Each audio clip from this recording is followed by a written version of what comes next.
May the words of my mouth, the meditations of our hearts be acceptable in your sight, O Lord, our strength and our Redeemer. Amen.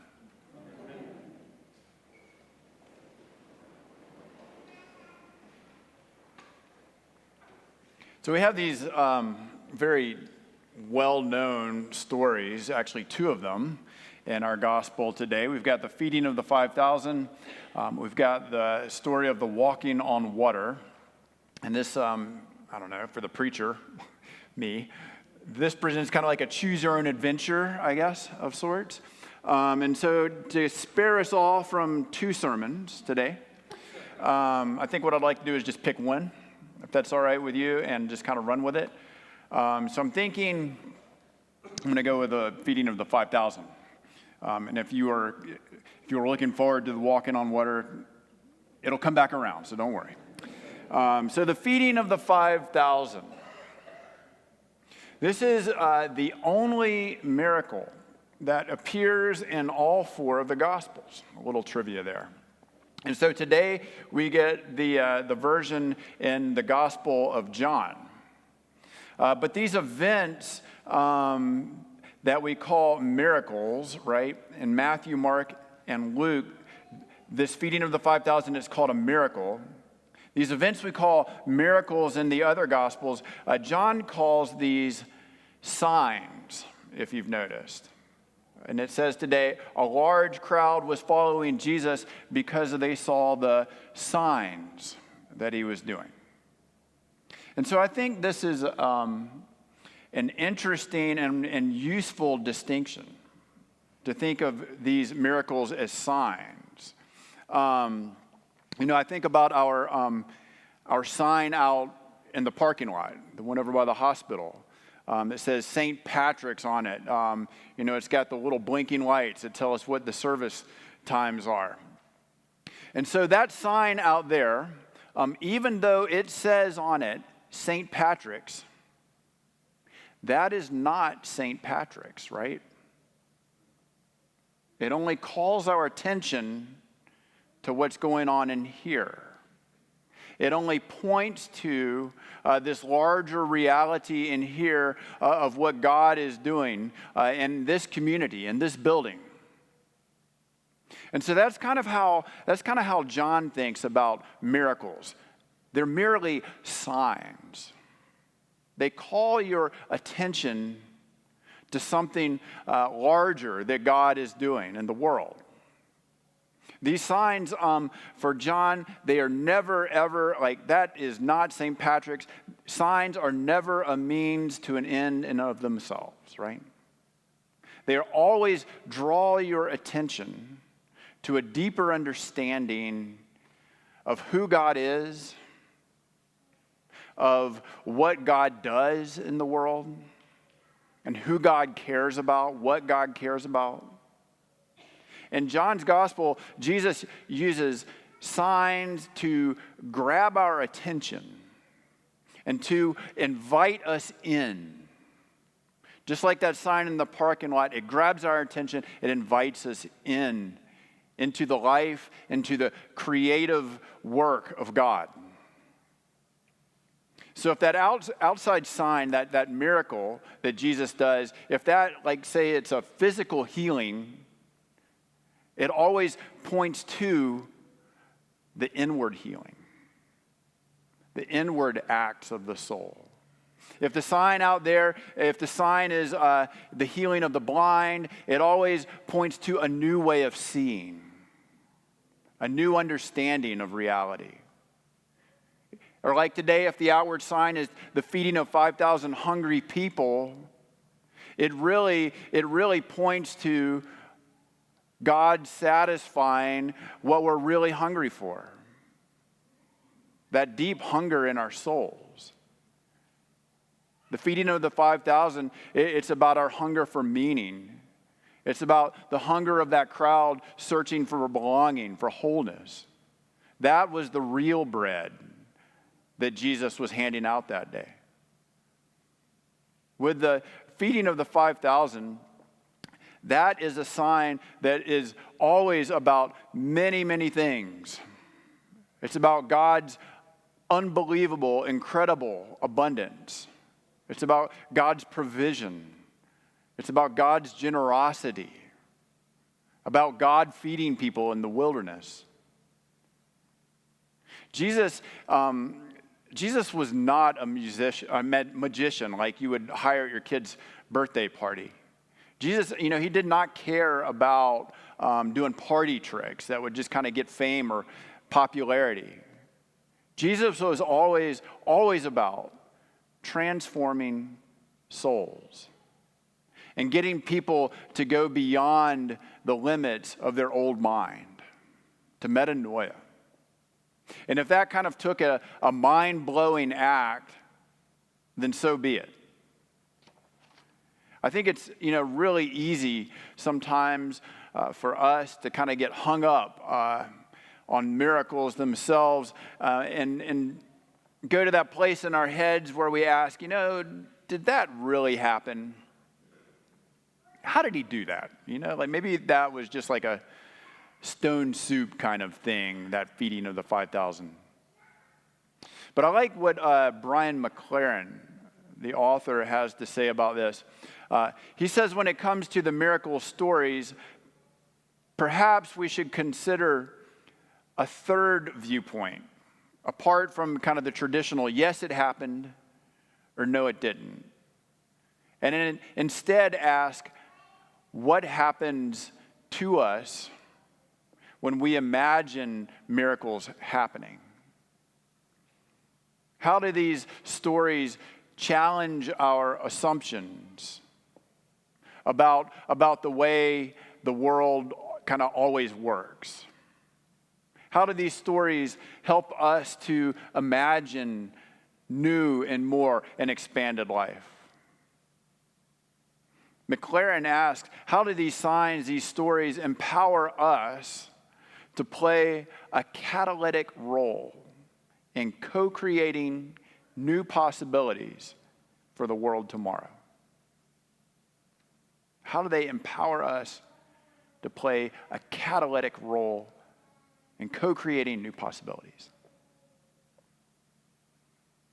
So I think a lot of us have probably heard of the author and scholar and poet Parker Palmer. He's Christian author, poet, hangs out with Quakers. And I'm reminded of a story that he used to tell about how one time he got onto a flight, an airplane, that was going from Chicago to Denver.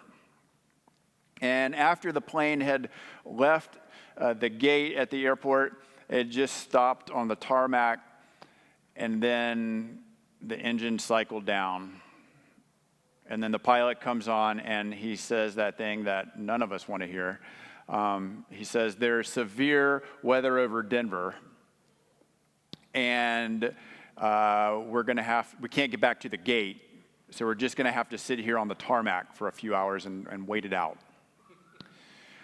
And then he said, and I'm sorry, but there's more bad news. There's no food on the plane. And so Parker says that everyone groaned. He said some became kind of angry and agitated.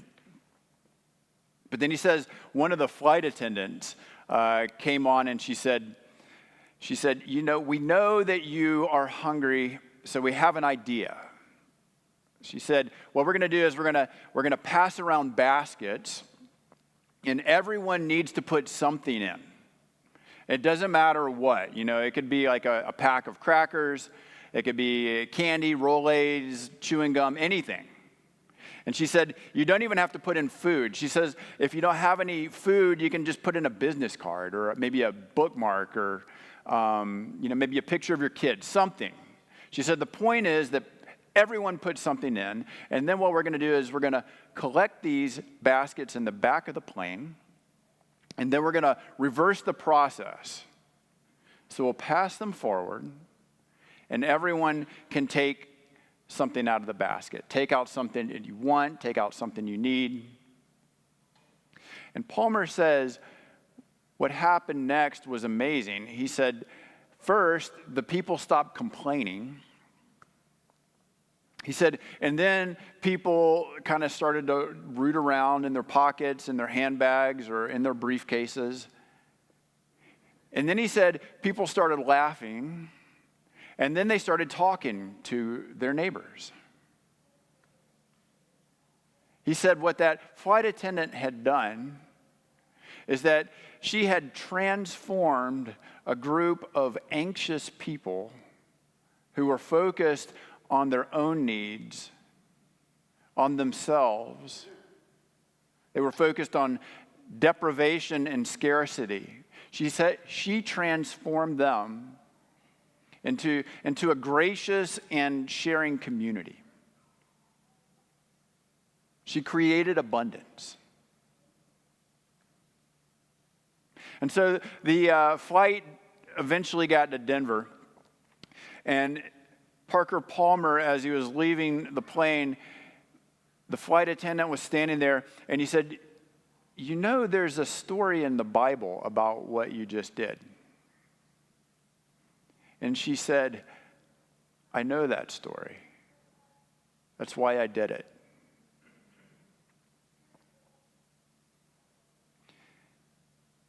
How do these miracle stories, these signs of Jesus, change us and expand the way that we see the world? I think the point that this gospel wants us to ponder is not, did this event happen or not? Not, how did these 5 loaves multiply? But rather, how are we multiplied? How do we take what looks like scarcity and then go to work with God to creatively turn that into abundance? And you can imagine on that hillside, trying to come up with a picnic for 5,000 people in the middle of nowhere. That could have seemed overwhelming. The problems of this world can seem huge and overwhelming.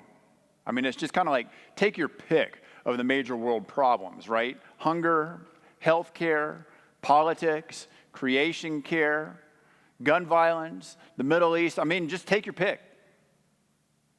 I mean, God knows. God knows we have our problems, right? And so what we then do is we do that thing that Philip does in our gospel today, where we do the math, we do the economics on how we're going to fix these problems. And it's like, Jesus, are you kidding me?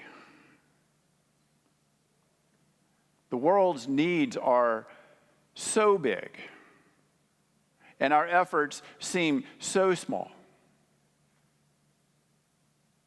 But the scriptures are very clear on this point. God does God's best work with small things.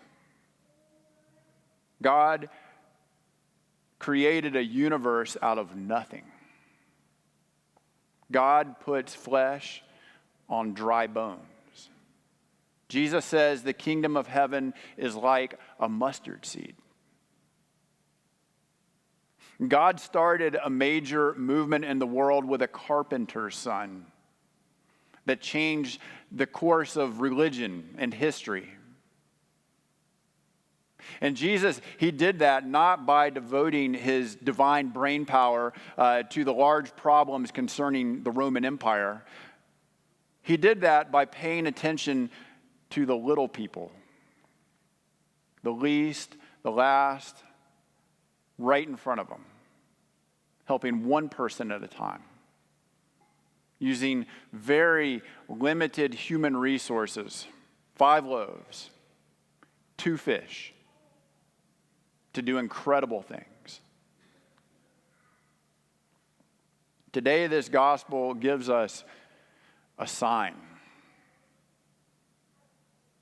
This is a sign from Jesus to wake us up, to invite us into God's reality, This is a sign to change us from the old ways of thinking.